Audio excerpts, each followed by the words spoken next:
का तुम्हाला पण हा प्रॉब्लेम येतो का की आपले मोमो जेव्हा आपण घरी तयार करतो ते थोड्या वेळाने लगेच असे रबरासारखे अगदी अ, ओढायला लागतात किंवा रबरासारखे होतात. तर मी आज तुम्हाला ह्या रेसिपीमध्ये अशी एक टिप सांगणार आहे की जो तुमचा हा प्रॉब्लेम आहे तो सॉल्व्ह होणार आहे, जो आजपर्यंत कोणी सांगितलेला नाही. आणि जे आपल्याला बाहेर ठेल्यावर जे आपल्याला मोमोज मिळतात ना, सेम मोमोज आपले देखील हे तयार होणार आहे. चला तर मग आता इथे आपण एकदम ठेल्यावर जसे मोमोज मिळतात ना, तसेच मोमोज आज आपण रेसिपी बघणार आहोत. तर चला तर सुरुवात करण्याआधी जर तुम्हाला माझा व्हिडिओ आवडला तर नक्की लाईक करा आणि नवीन असाल तर सबस्क्राईब करायला विसरू नका आणि आपल्या मित्रपरिवारामध्ये हा व्हिडिओ शेअर करायला देखील विसरू नका. चला तर इथे रेसिपीला सुरुवात करूया. तर मी इथे एक मोठा कॅबेज घेतलेला आहे आणि 3 शिमला मिरची घेतलेल्या आहे आणि मी आधी थोडे मोठे मोठे चॉप करून घेतलेले आहे आणि त्याच्यानंतर मग मी मात्र हे चॉपरला लावून घेतलेले आहे. त्याने काय होतं, एकदम मस्त अशी बारीक फाईन आपले हे कटिंग होतं. आणि हाताने जर करायला गेलो ना तर अगदी फाईन कटिंग तर होतच नाही, पण वेळ पण खूप लागतो. तर मग आता हे सगळं कटिंग झालेलं आहे, तर हे बाजूला ठेवून देऊया. आता इथे मी एक पॅन ठेवलं, कढई ठेवलेली आहे गॅसवर आणि त्यामध्ये अगदी थोडंसं तेल घातलेलं आहे आणि इथे अद्रक आणि लसूणची पेस्ट घालून घेतलेली आहे आणि ती थोडी जास्त घालायची आहे बघा. हे झाल्यानंतर इथे मी एक हिरवी मिरची आहे ती देखील घालायची आहे, पण मी ती चॉप करतानाच यामध्ये कॅबेज मध्ये टाकून घेतलेली आहे. इथे तुम्ही कांद्याचा वापर पण करू शकता, पण मी केलेला नाहीये. आणि आता आपण हे जे मिक्सरला चॉप करून घेतलेलं होतं चॉपरला, तर ते सगळं आपल्याला यामध्ये टाकायचं आहे आणि 2 ते 3 मिनिटं मस्त आपल्याला हे छान अगदी परतवून घ्यायचं आहे. आणि 2 ते 3 मिनिटानंतर आपल्याला यामध्ये चवीनुसार मीठ घालून घ्यायचं आहे आणि थोडी मिरपूड घालून घ्यायची आहे. मिरपूड घातली ना की खूप सुंदर अशी मस्त चव येते. एकदा नक्की ट्राय करून बघा. तुम्ही या ठिकाणी जर तुम्हाला असं वाटलं ना की तुम्ही लाल तिखटचा वापर देखील करू शकता, पण मी इथे आज मिरपूडचा वापर केलेला आहे. आणि हिरवी मिरची आहे ते देखील मी चॉप करून टाकलेलं आहे. तर ते याला असं छान मस्त परतवून घ्यायचं आहे. अगदी 3 ते 4 मिनिटं तरी आपल्याला हे छान अगदी वाफवून घ्यायचं आहे.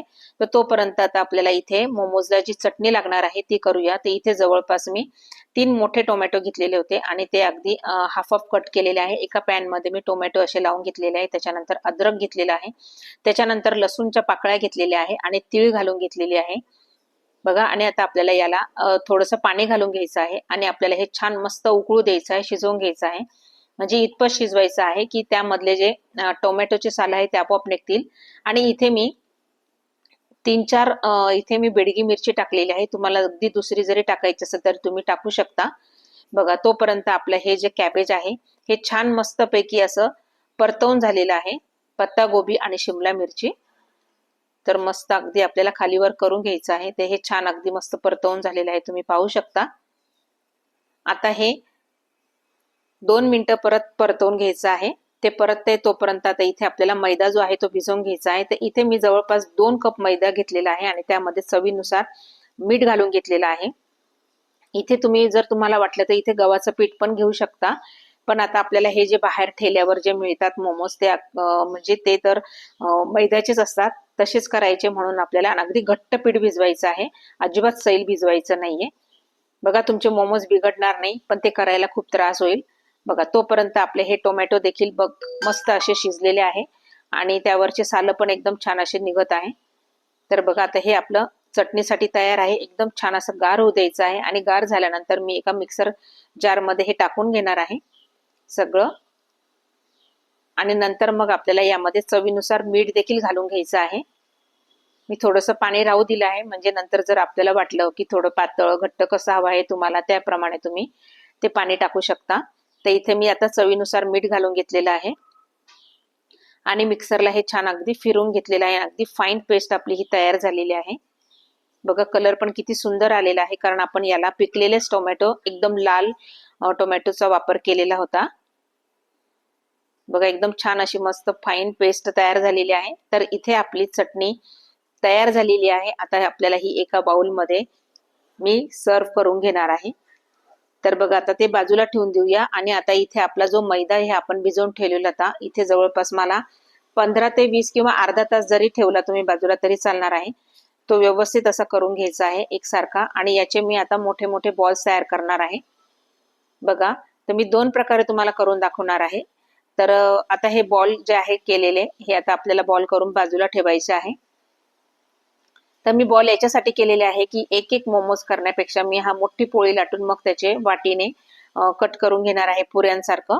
आता मी तुम्हाला जर तसं नसेल करायचं, अगदी छोटे छोटे गोळे घेऊन करायचं असेल तर बघा, हा एकदम छोटा गोळा घेतलेला आहे. आणि आता आपल्याला ह्या मैद्यामध्ये बुडवून घ्यायचा आहे, म्हणजे हा जेणेकरून चिटकणार नाही. बघा एवढा. आणि एकदम पातळ लाटायचा आहे, जास्त जाड लाटायचा नाही.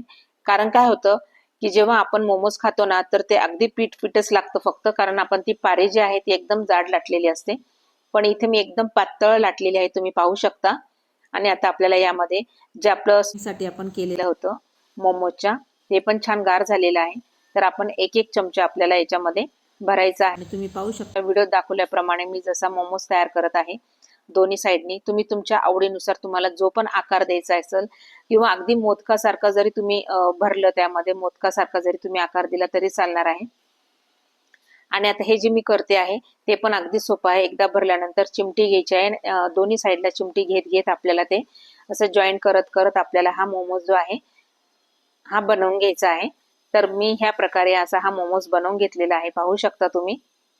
एकदम छान आपले हे मोमोज तयार होतात आणि पारी पण एकदम पातळ होते. मी पुन्हा तुम्हाला एक असंच करून दाखवणार आहे. एकदम छान आणि एकदम मस्त होतात हे. आणि आता पावसाळ्याचा सीझन आहे, बाहेर मस्तपैकी पाऊस पडत आहे, आणि त्यामध्ये जर अशा वातावरणात जर आपण गरमागरम मोमोज जेव्हा खातो ना, तेव्हा मजा खूपच येते आपल्याला. तर अशा थंड वातावरणात आणि बाहेर पाऊस पडत आहे, ह्यावेळेस तुम्ही नक्की हे मोमोज तुम्ही ट्राय करून बघू शकता. पाहू शकता मी तुम्हाला पुन्हा एकदा मी हा मोमोज तयार करून दाखवते आहे. दोन्ही साईडनी चिमटी घेऊन आपल्याला हे मोमोज असे तयार करायचे आहे, किंवा तुम्ही तुमच्या आवडीने सुद्धा त्या आकाराचे मोमोज तुम्ही तयार करू शकता. आता मी मगाशी म्हटल्याप्रमाणे मी हे जे मोठे मोठे बॉल्स केलेले होते, हे पण मी आता याची मोठी जी पोळी आहे, पोळीसारखं आपल्याला अगदी पातळ लाटून घ्यायचं आहे.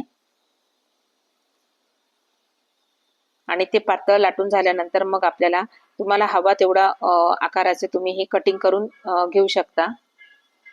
आणि आपले मोमोज अगदी रबरासारखे होऊ नये म्हणून जी मी तुम्हाला टिप सांगणार आहे, एकदम कवर एकदम छान सुपर सॉफ्ट होणार आहे, ते मी पुढे सांगणारच आहे. तर बघा, मी हे मला जेवढ्या आकाराचे हवे आहे मोठे छोटे तेवढ्या आकाराचे मी हे आता हे असे कट करून घेणार आहे. मी आधी ग्लास वापरला होता, पण ते अगदीच छोटे झालेले होते, त्यामुळे मी हे डब्याचं झाकण वापरून हे असे केले. व अशा प्रकारे आपल्याला हे सगळे मोमोज आहे असे तयार करून घ्यायचे आहे. तुम्ही पाहू शकता किती छान दिसत आहेत सगळे मोमोज. इकडे चटणी पण तयार आहे आणि इथे मोमोज पण तयार आहेत. बघा, आता मी एका साईडला गॅसवर जे आहेत हे मोमोज जे आहेत ते करण्यासाठी गॅसवर मी एक मोठं भांडं ठेवलं आहे, आणि त्यामध्ये पाणी घातलेलं आहे, आणि ते पाणी छान उकळू द्यायचं आहे. तुमच्याकडे स्टीमर असेल तुम्ही स्टीमरचा वापर केला तरी चालणार आहे. आणि त्यामुळे मी आता इथे एक चाळण ठेवणार आहे. चाळणीला पण अगदी थोडंसं मी तेल लावलेलं आहे. आणि आता हे एक एक करून आपल्याला मोमोज जेवढे बसतील तेवढे यामध्ये ठेवून घ्यायचे आहे. बघा, तर टोटल माझे यामध्ये इथे 50 ते 60 मोमोज तयार झालेले आहे. आणि आपल्याला हे असंच झाकून 10 मिनिटं हे वाफवून घ्यायचे आहे. तर आता ही जी टीप आहे ना, ती टीप म्हणजे अशी आहे की आपण एकदा हे वाफवून घेतले की हे पूर्ण गार करून घ्यायचे आहे, आणि दुसऱ्यांदा पुन्हा आपल्याला 10-10 मिनिटं करून आपल्याला हे परत मोमोज जे आहे वाफवून घ्यायचे आहे. म्हणजे जर तुम्ही सुरुवातीला मोमोज वाफवून घेतले ना, तर पूर्ण गार करायचे, आणि जेव्हा तुम्हाला सर्व करायचे आहेत ना, त्यावेळेस मात्र तुम्ही पुन्हा 10 मिनिटं हे वाफवून घ्यायचे आहे. याने काय होईल ना, की आपले जे मोमोज आहे ना ते अजिबात चिवट होणार नाही, किंवा असे ताणले तरी हे रबरासारखे ताणले जाणार नाही. एकदम सुपर सॉफ्ट असे आपले हे मोमोज तयार होतील. आणि हे मोमोज जर तुम्ही एकमेकांवर ठेवत असाल ना, तर मात्र तेलाचा वापर थोडासा करायचा आहे, म्हणजे ते एकमेकांना चिटकणार नाही. पाहू शकता एकदम गरमागरम आणि मस्त आपले हे मोमोज तयार झालेले आहे. तर अशा प्रकारे तुम्ही देखील करा आणि मला कमेंट करा हा व्हिडिओ कसा वाटला.